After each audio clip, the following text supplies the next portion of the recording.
লীগের কর্মীরা।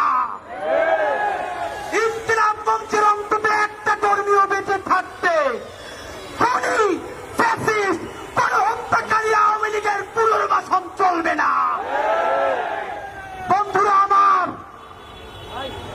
একটা কথা মনে করিয়ে দিতে চাই, এইখানে এমন বোন এসেছেন যার স্বামীকে পিলখানায় খুনি আওয়ামী লীগের তাপসের গাড়িতে তুলে তারপরে আগুন চালিয়ে দেওয়া হয়েছে। সাপ্লাই আহারে পিলখানায় তো নাম কাওয়াজতে একটা কমিশন হয়েছে।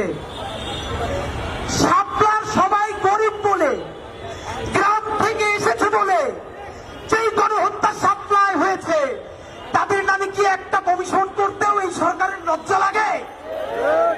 যদি লজ্জা লাগে তাহলে এই গরিব হুজুর তাদের রক্তের মধ্য দিয়ে এই সরকারে আপনার থাকতে লজ্জা লাগে না?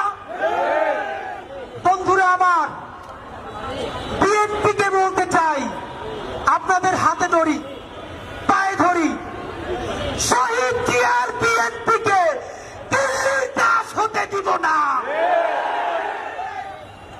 জামাতে ইসলামের ভাইদেরকে মনে করিয়ে দেই, সাইদি সাহেবের রায়ের পরে 2 শতাধিক মানুষকে 2 দিনে পাখির মতো গুলি করে হত্যা করা হয়েছে। শুধু হত্যা করা হয় নাই, পাখির মতো স্তূপ করে নারী পুরুষের লাশগুলো রাস্তার পাশে রাখা হয়েছে। সেই গণহত্যাকারী আওয়ামী লীগ, তাদেরকে যারা দেখেছে তারা হলো সেই দিল্লি, ভারত, জামাতে ইসলামী। স্পষ্ট মনে রাখেন, সাইদি নিজামীদের জামাতকে ভারতের দাবিদার হতে দিব না।